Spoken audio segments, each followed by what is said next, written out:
Hello everyone, this is John with John Menarsic Art, and I had a little change. I had a video I just did about 20 minutes ago with my new toy. These are the Berlin water mixable oil paints from Lukas Colors, and I did one with their medium. This is the quick dry medium from Lukas. And then I told you I was going to do another one tomorrow on doing the same type of painting, a little 7x9, nice stretched canvas, but this time with just water as the medium to thin it and then as well as wash the brushes out. So that's what we're going to do, but instead of tomorrow, I figured it's still early and I'm going to do it now. Excuse me. So what we're going to do, got our nice little thing here and we're going to get started. We're just going to do a little basic landscape, just a nice sky, a few mountains, little river, some foreground grass, maybe a couple of rocks. Nothing fancy, just I want to get the feel of these with water now and see if there's, any kind of a difference. So let's go here. Nice dark sky here. Not too dark, just a little bit.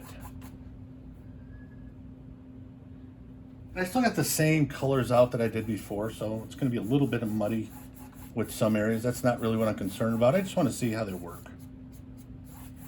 I can tell right now that the water makes it a lot slicker. And I didn't use that much water because I've used watercolors and acrylics before, so I know you got to watch how much water you use. So, wiping my brush off a little bit more than normal, putting in some more paint. See if I can thicken that up a little bit. It's a little better. It's funny, I've been painting in oils for a long time, and even though water mixable is it's regular oil paint, it's just, I guess the molecular structure, I'm not a scientist, is where it's changed. So it's regular oil paint, but I guess something in the DNA of the paint, let's say, makes it to where it'll break down with water. Okay. But the funny thing is, even though it's oil paint, and it's artist quality and everything else, it's still different than regular oil paints. Okay, if you saw my last video, you see how I do this. Compliments of Kevin Oil Painting on YouTube, Kevin Hill. Awesome artist and a really good teacher. Okay, now this time, see if you can see it in the video. Yeah, a little bit, but not much. This time it went a little, because it was so watery and I put too much water without realizing it. I guess you just need a real small touch. A lot came off on that shop towel. So I'm gonna put a little bit more of the ultramarine in, but I'm not gonna use any water. A little bit of the white to go with it. There, that's much better. That's the consistency I was looking for. Okay. Yeah, everything has a learning curve. There we go. That's pretty thin, so I probably won't have to dab that off.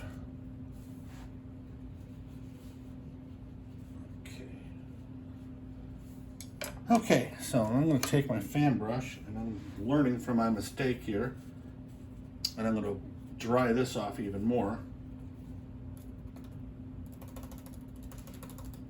Okay. Now I'm going to take some straight titanium white. Just put in a few clouds. Last time I put the mountain in first, and I dirtied it up a little bit. This time I'm going to put the clouds in first and see how that goes. Okay. Smooth out the bottom.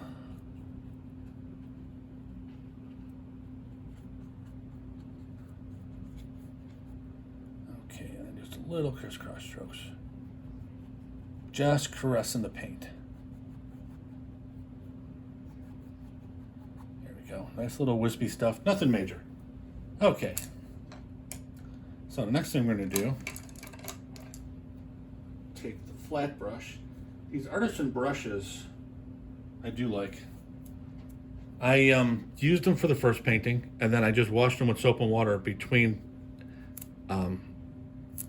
paintings here, and you look, and it still has a nice bounce to it. I'm not sure about the Berlin water mixables yet. They're a little difficult to clean with the water as opposed to the Artisans. Now with soap and water, they came out no problem. But during a painting session, the Artisans wash easier or clean easier off the brush. But these Artisan brushes are awesome. So now I'm going to take some burnt umber, and I'm not going to add any water to it. The brush is damp, so it's spreading nice.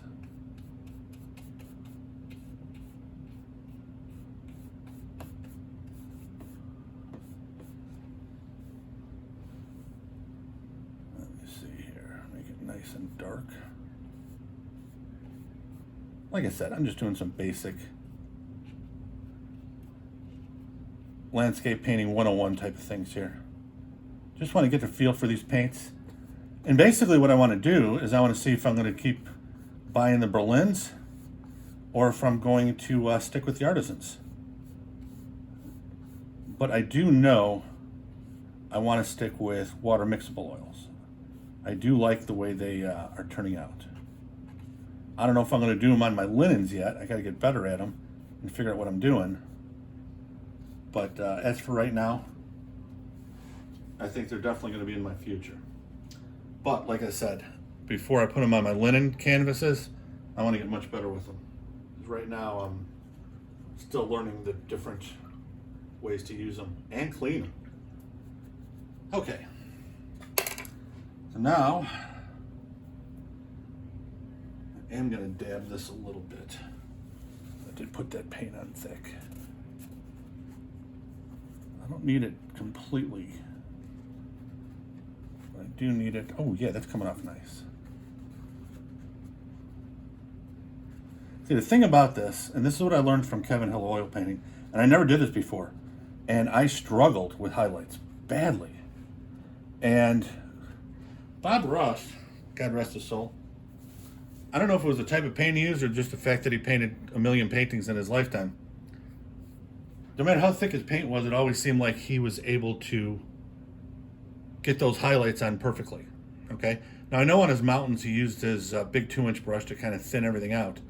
But until I saw Kevin oil painting and he wipes down his stuff on a regular basis during every painting, putting on the highlights is so much easier. So definitely get some shop towels. Like I said, I got a 2-pack at Walmart. I don't know, it was like $4.97 or something like that. They last a long time, and that's going to make life so much easier to highlight. And I'll show you what I mean right here, because we're going to highlight right now. Use straight titanium white, and then it's going to blend a little bit with the paint that is left. Just put it on there. See how that just comes out? Just so much easier to do. And there's other people that can, God bless them. They can put those highlights on anything. I am not one of those people. Highlights and leaving deciduous trees was a killer for me. And the same thing. When I started wiping off the base of my tree, the base color, then it just all clicked. It was awesome. So like I said, I know I'm rambling on, but it's very important. If you're struggling with putting on highlights and shadows, definitely get yourself some shop towels and wipe. Just pat it off. You don't have to wipe it. Just firm pressure, straight on and off so you don't smear anything. Okay, so now I'm going to take more of the burnt umber. And now I'm going to, as you saw in the last video, set up exact way my shadows are going. Get the angles correct.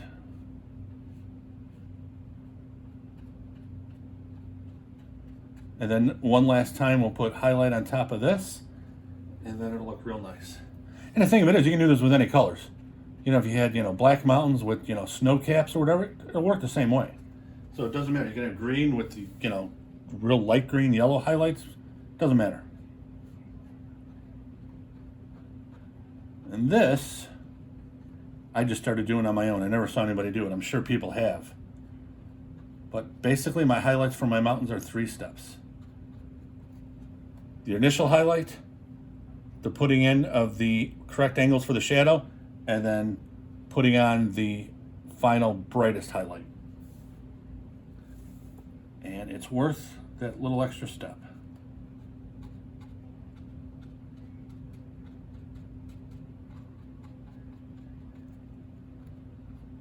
It just shapes them better.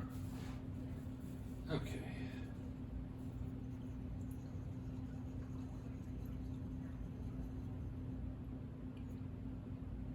Yeah, they're still not cleaning as well as the Artisans. I mean, they're cleaning okay. They're not, bad. It's not as labor intensive as like the M-Gram with the walnut oil trying to do those. So it's not that bad. But it does take a little bit more effort to wash them in the jar than it does for the Artisans. Okay. A little bit of tap in here now. Just to get that little extra oomph on it.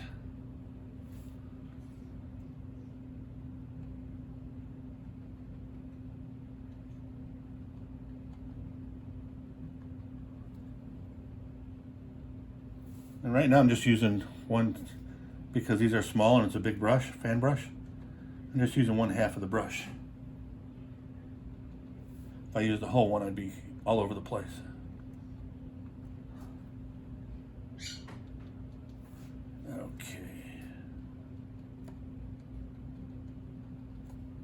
Okay, that's good.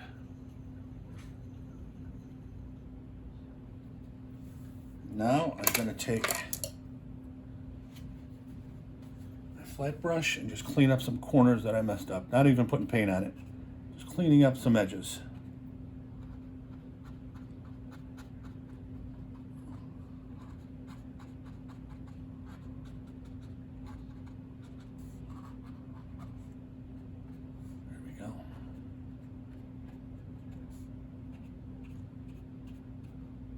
There we go. Let me stand back, and that will work. Okay. So now the next thing I want to do, I'm going to use my big brush.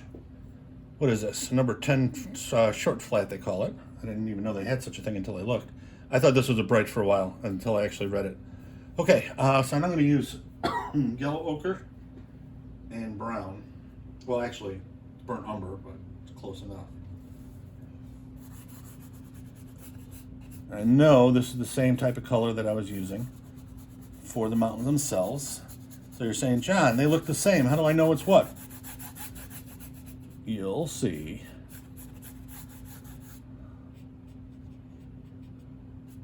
There we go. Not going to clean the brush, just wipe off the excess. And now, yellow ochre and titanium white.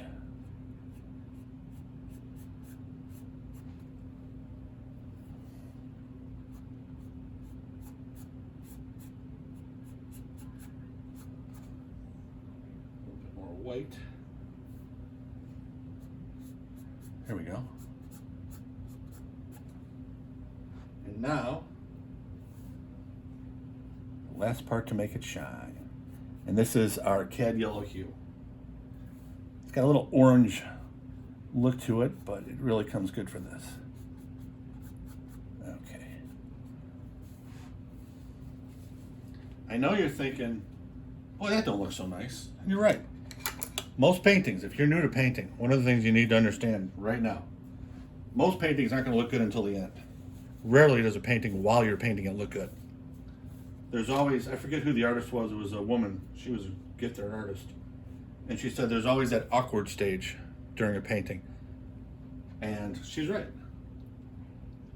I don't think I've ever painted a painting, and I painted a lot, that I looked at it when I was halfway done and said, wow, that's perfect. It's like, it doesn't happen.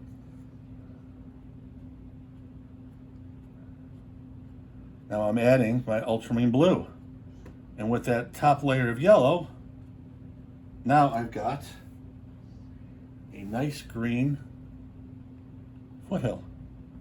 with a little blue showing, which is good because blue is a good color for distance. See how that turns into a nice kind of subtle green?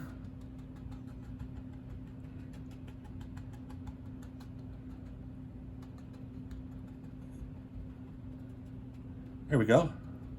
Not so awkward anymore. That looks kind of nice. Okay. One of the things you're going to love, regardless of what medium you use, acrylic, watercolor, oil, water mixable, pastels, doesn't matter. Once you start having a little bit of success and the paintings are looking the way you want, once you start getting that, it's really going to get addictive for you. You're going to have a tough time putting down the brush. Okay, next step.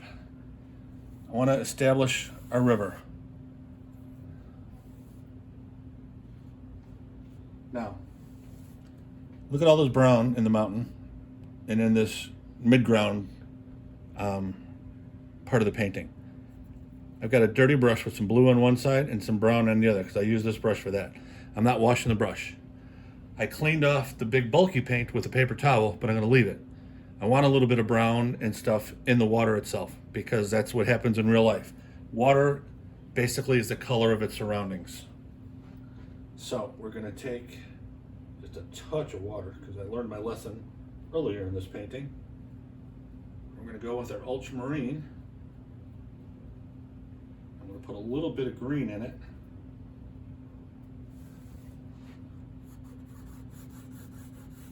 I'm going to establish my outer bank.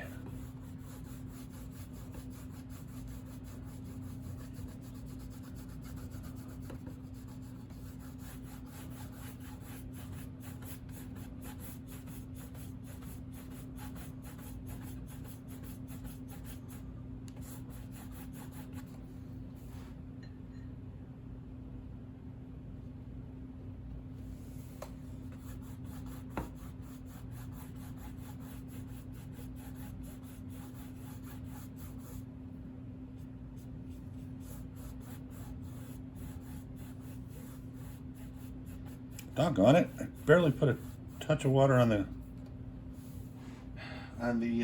corner of the brush.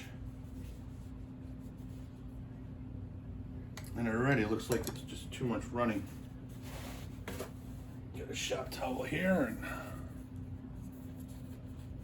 dab some of this off, see what we can save.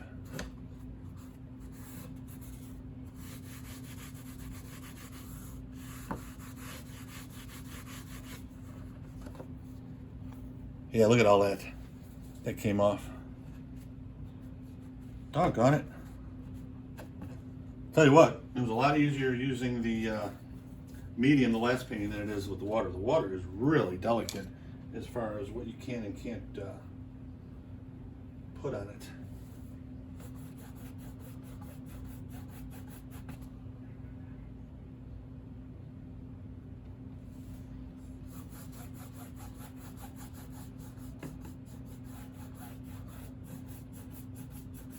So far, I am not impressed with Berlin water mixables. It's a nice paint, but it's a lot more difficult to work with than the Artisan. I'm glad I just got a little starter set because right now I'm very, very much in the corner of the Artisans from Winsor & Newton.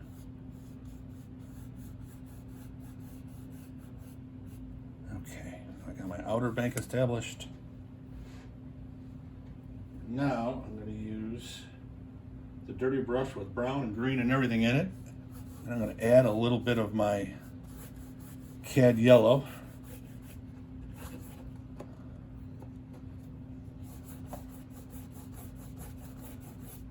One of the things that's good about a small canvas like this is you can manipulate it, hold it, and do all sorts of things to kind of position it for you.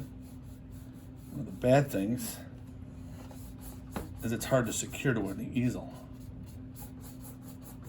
Like my thing only goes down a certain amount. Add a little bit of Viridian in here now. Getting right to the bottom, which is the ultimate foreground.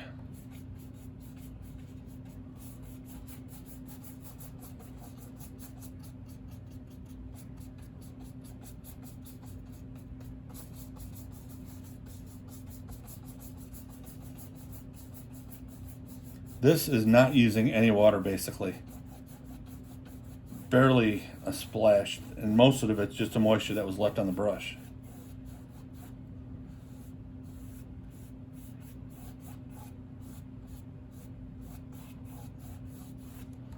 Okay.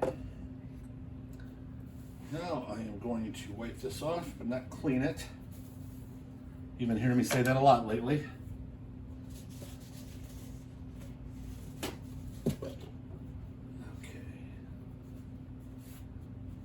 Now, titanium white on the fan brush. Let's get a few water lines in here.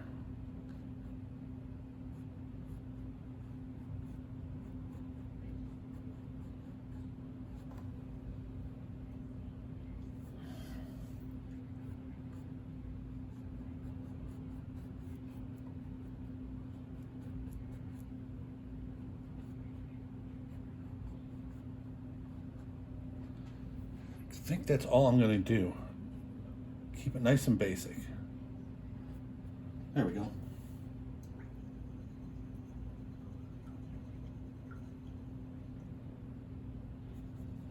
The next thing I want to do, take my flat Artisian brush with a little bit of titanium white and yellow ochre. I want to tap in a little bit of highlight.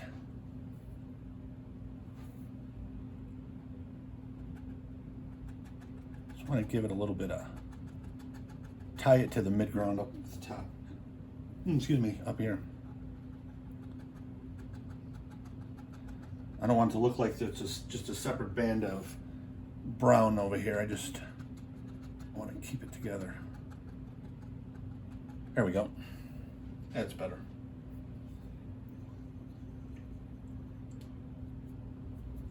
Okay. Next thing I want to do, those I'm going to put up here. Perfect color. And then it'll show up real nice here. Watch, there we go. It's going to mix with some of that water. And then watch what happens as soon as I do the same thing with the yellow.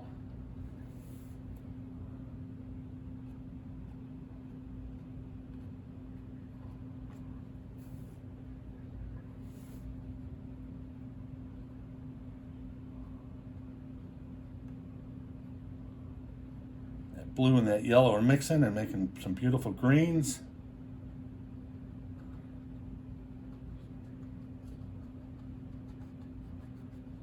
And I'm going to make some grass, kind of like the way the water is.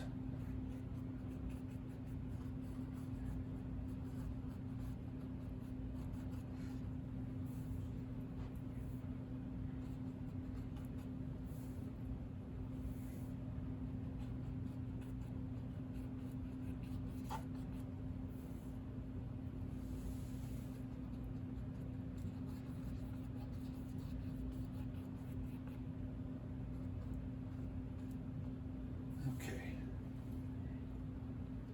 Now,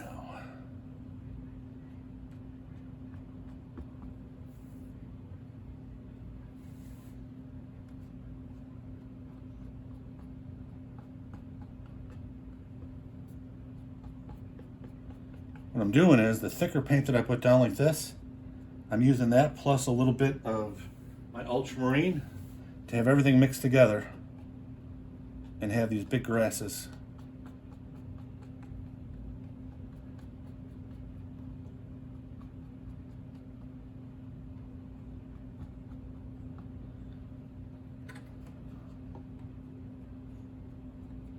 So if you saw, I put a real nice thick paint here that I've rubbed this way with the fan brush, and then I added some blue, some ultramarine to my brush, and then I hit where that spot was, and I flicked up just like I did here and here, and it mixed together, and you get your real nice kind of wild grasses look everywhere. Still have your nice browns and ochres inside. So I think we're going to call this one done. Nice, quick, simple painting just to see how we like it. Okay, so the first thing I can tell you is This one was much more difficult with the medium I used, water. The one I used with the quick dry medium from Berlin was a lot easier to do. The look of them is about the same as far as the depth and the richness of the colors and things. And still, whether I had the medium or the water, for the medium, cleaning with water is a lot more difficult on these than the Artisans. So basically what I'm going to do is, I've got a little bit of the Artisans left. I still got these starter set. I'm going to keep practicing myself and see if there's any kind of little tricks that I missed or something like that, and see what I can find. I know I want to go to a green studio, and that means using water mixable oils. But my question is which? There are a lot of brands out there. I'm going to exhaust these first. If I go to another brand to try, to be probably the Cobra. I've heard a lot of good things about them. But for right now, I'm going to stick with Winsor & Newton and the Berlin, and the Winsor & Newton so far is in the lead. So I hope this helps anybody that's thinking about going to a water mixable oil instead of conventional oils. If you like this video, please hit the subscribe button and that little bell to let you know when I upload a video. And I hope everybody has a great day.